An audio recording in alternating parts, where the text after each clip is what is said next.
सत श्री अकाल दोस्तों साल 2025 गोल्ड और सिल्वर के लिए बेहतरीन साल रहा। साल 2025 में सिल्वर ने तकरीबन 130% के रिटर्न दिए। अभी पिछले 2 महीने में सिल्वर ने तकरीबन 50% के रिटर्न दिए। अभी करंट प्राइस के अकॉर्डिंग तकरीबन सिल्वर 2 लाख रुपए पर केजी को क्रॉस कर चुका है।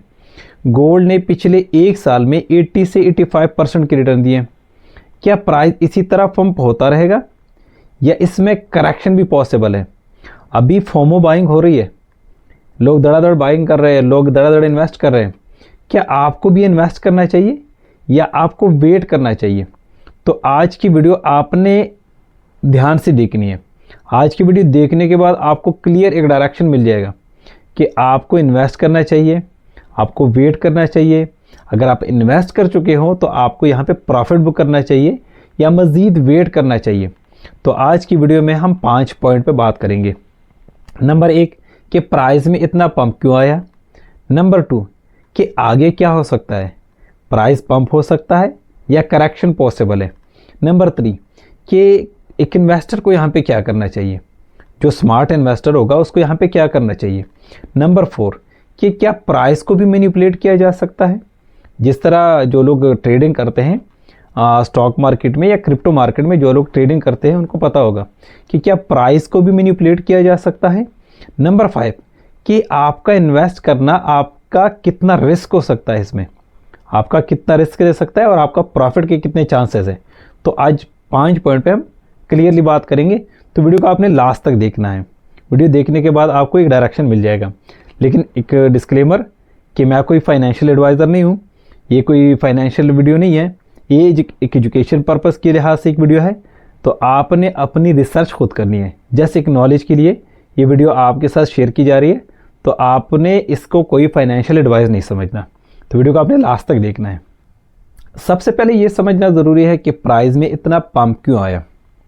अगर आप पिछला थोड़ा सा डाटा उठा के चेक कर लो, 2022 से 2025 तक साल 2022 के फरवरी में रशिया और यूक्रेन का जो वॉर चल रहा था, तो उस टाइम पे जो रशिया के जो फॉरेन रिजर्व थे वो तकरीबन $640 बिलियन थे। उसमें से तकरीबन $300 बिलियन यूएस के ट्रेजरी बॉन्ड डॉलर में इन्वेस्टर था। तो उस टाइम पे यूएस ने उसके $300 बिलियन को फ्रीज़ कर दिया। आप सोचो कि किसी कंट्री का अगर आप 50% फ्रीज़ कर दोगे तो कंट्री तो वैसे ही ख़त्म हो जाती है। तो उस टाइम पे काफ़ी सारी कंट्री को रियलाइज़ हो गया कि अगर आप यूएस के ट्रेजरी बॉन्ड या डॉलर पे आप डिपेंडिंग रहोगे तो ये किसी भी टाइम फ्रीज़ हो सकता है। तो उस टाइम से काफ़ी सारी कंट्रीज़ ने अपनी रिज़र्व में गोल्ड को रखना शुरू कर दिया। गोल्ड पूरे वर्ल्ड की करेंसी है। आप वर्ल्ड के स्टार्टिंग से चेक कर लो, उस टाइम पे तो करेंसी नहीं होती थी, तो लोग किसी चीज़ को परचेज करने के लिए गोल्ड के कॉइन, गोल्ड का सिक्का होता था, वो दे देते। किसी भी चीज़ को अगर आपने परचेज करना है तो गोल्ड के सिक्के दिए जाते थे।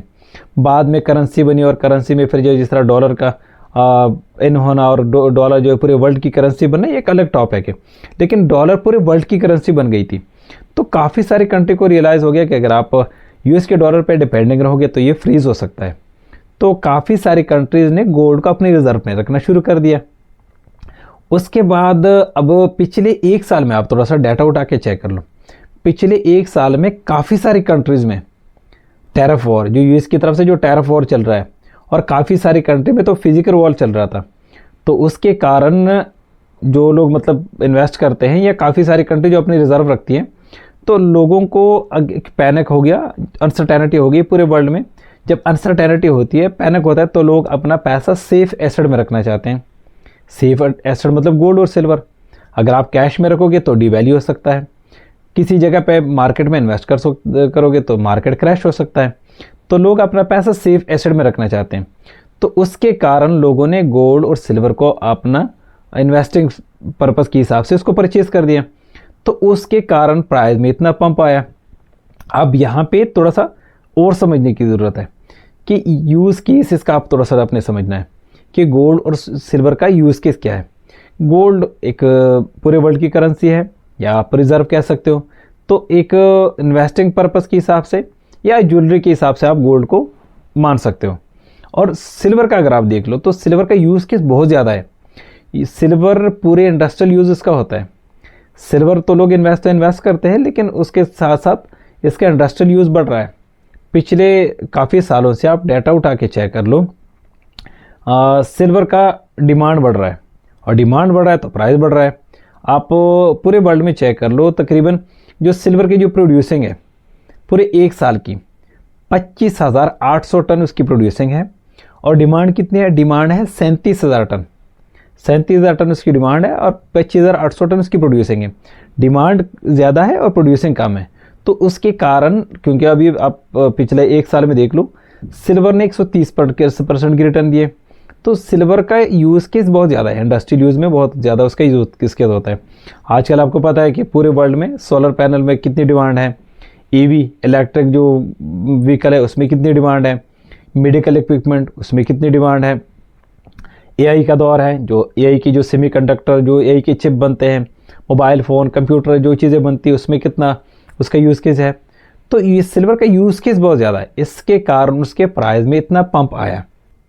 तो क्या प्राइस इसी तरह पंप होता रहेगा? जब तक डिमांड है, सप्लाई कम है, तब तक प्राइस बढ़ेगा। तो यहाँ पे आपके मन में सवाल होगा कि सप्लाई भी तो बढ़ सकती है। सप्लाई, सिल्वर की सप्लाई बढ़ नहीं सकती। उसका एक रीज़न है कि सिल्वर की अकेले माइनिंग नहीं होती। जब कॉपर की माइनिंग होती है, कॉपर निकलता है तो उसके साथ सिल्वर निकलता है। जब लेड की माइनिंग होती है तो उसके साथ भी सिल्वर निकलता है। जिंक की माइनिंग होती है तो जिंक के साथ भी सिल्वर निकलता है। तो इसकी अकेले माइनिंग नहीं होती, और डिमांड तो दिन ब दिन बढ़ रही है। आप थोड़ा सा मोटा मोटा आपने समझना है कि इसकी डिमांड क्यों बढ़ रही है। साल 2020 में सोलर पैनल की डिमांड थी तकरीबन 7,500 टन उसकी डिमांड थी एक साल की। और साल 2025 में, पिछले 5 सालों में सिल्वर की डिमांड डबल हो चुकी है। अभी साल 2025 में सोलर पैनल की डिमांड है तकरीबन 15,000 टन। 15,000 टन सिल्वर इसमें यूज़ होता है, सिर्फ और सिर्फ आपका सोलर पैनल में। तो इसी तरह बाकी चीज़ें आप उठा के चेक कर लो नंबर वाइज। इलेक्ट्रिक व्हीकल की डिमांड बढ़ रही है, उसके साथ साथ जो आपको पता है कि एआई का दौर है, और कंप्यूटर और जितनी भी इलेक्ट्रिक जो चिप्स वगैरह बनती है तो उसमें सिल्वर यूज़ होता है। तो डिमांड बढ़ रही है, जब तक डिमांड बढ़ेगा तब तक प्राइस बढ़ेगा। अब आपका नेक्स्ट पॉइंट होगा कि आप यहाँ पे क्या कर सकते हो। आपको यहाँ पे इन्वेस्ट करना चाहिए या यहाँ पे आपने वेट करना चाहिए। इन्वेस्ट आप कर सकते हो, अभी जितना प्राइस ने बढ़ना था तकरीबन बढ़ चुका है। आप यहाँ पे आपका रिस्क ज़्यादा रहेगा। आप अगर रिस्क के लिए तैयार हो तो आप इन्वेस्ट कर सकते हो। अगर आप रिस्क को कम रखना चाहते हो तो आप थोड़ा सा अपने पोर्टफोलियो का 20 से 25% में इन्वेस्ट कर सकते हो, ज़्यादा नहीं। अगर आप ज़्यादा, मतलब अगर पूरा पोर्टफोलियो आप इन्वेस्ट करना चाहते हो तो आपका रिस्क ज़्यादा रहेगा। रिस्क क्यों ज़्यादा रहेगा? आपका रिस्क रहेगा तकरीबन सिल्वर में 70 से 80%। उसका भी मैं बताता हूँ कि उसका रीज़न क्या है। गोल्ड को अगर आपने इन्वेस्ट करना है तो गोल्ड आप लॉन्ग टर्म के लिए इन्वेस्ट कर सकते हो। अगर आपने एक जनरेशन से दूसरे जनरेशन के लिए गोल्ड में इन्वेस्ट करना है तो आप इन्वेस्ट कर सकते हो, लेकिन सिल्वर में आप ऐसा नहीं कर सकते हो। सिल्वर का आप डाटा उठा के चेक कर लो, पिछले 1980 से लेके 1980 में भी सिल्वर का प्राइस इसी तरह पंप हुआ था। उसके बाद करेक्शन हुई थी, तकरीबन 60 से 70% उसका क्रैश हुआ था प्राइस। और 2011-12 में भी तकरीबन उस टाइम पे भी सिल्वर का प्राइस इसी तरह पंप हुआ था, और उस टाइम पे भी इसकी प्राइस की करेक्शन हुई थी, और तकरीबन 50 से 60% की करेक्शन हुई थी। क्या प्राइस को मैनिपुलेट किया जा सकता है? जी हाँ, पॉसिबल है।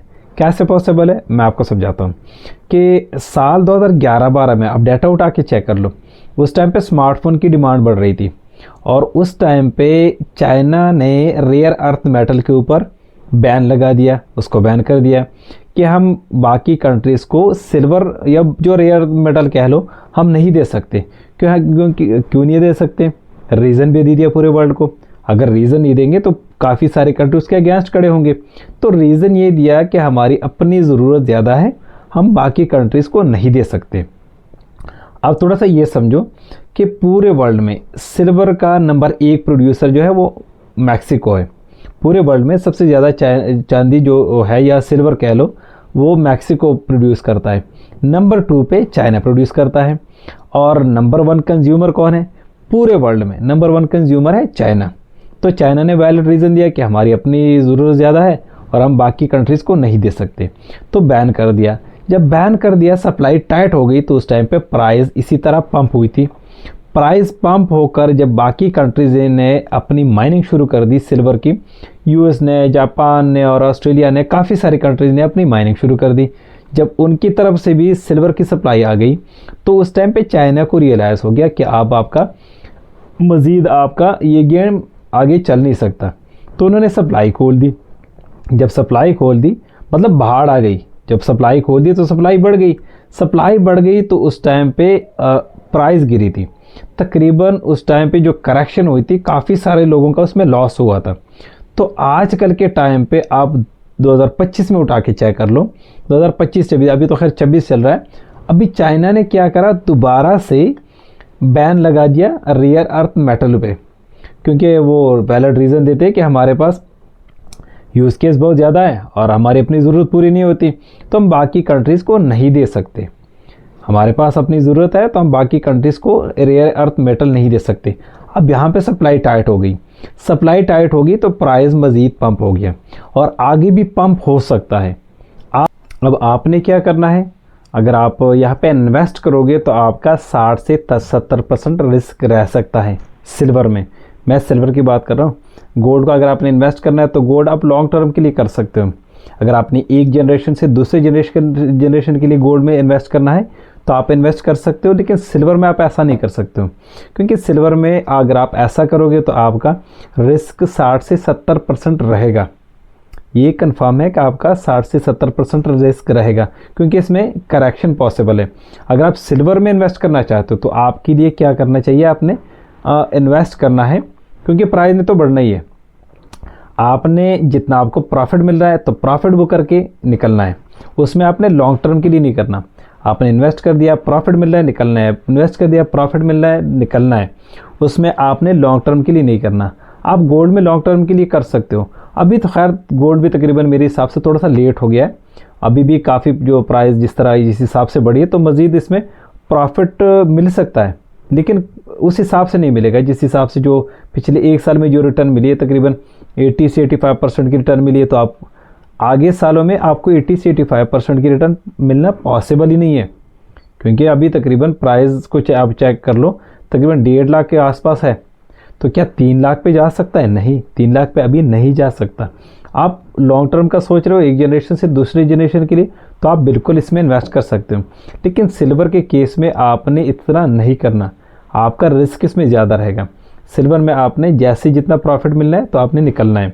अभी जो लोग पहले से इन्वेस्ट कर चुके हैं, जिनको प्रॉफिट मिल रहा है, तो उन्होंने अब यहाँ पे क्या करना है, जो लोगों को प्रॉफिट मिल रहा है आप अपना 50% प्रॉफिट बुक कर सकते हो, क्योंकि अगर आप 50% प्रॉफिट बुक नहीं करोगे तो आपका रिस्क भी उस तरह रहेगा। जो लोग अभी इन्वेस्ट करेंगे आपका भी रिस्क उतना रहेगा।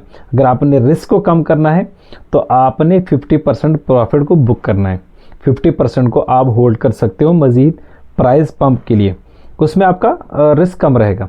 क्योंकि अगर प्राइस नीचे भी आ गई तो आप ऑलरेडी प्रॉफिट बुक कर चुके हो तो आपका मैनेज हो जाता है। अगर आप नहीं करोगे तो आपका रिस्क उतना रहेगा। जो लोग अभी इन्वेस्ट कर रहे हैं, जो लोग अभी इन्वेस्ट करेंगे उसका भी रिस्क, और आप जो लोग पहले से इन्वेस्ट कर चुके हैं उसका रिस्क फिर सेम रहेगा। तो अगर आपने सिल्वर में करना है तो सिल्वर में आप लॉन्ग टर्म के लिए नहीं कर सकते हो। अगर वीडियो पसंद आई तो वीडियो को लाइक करो, शेयर करो और चैनल को भी सब्सक्राइब कर लो, ताकि आपको नए हर आने वाली वीडियो का नोटिफिकेशन मिलता रहे।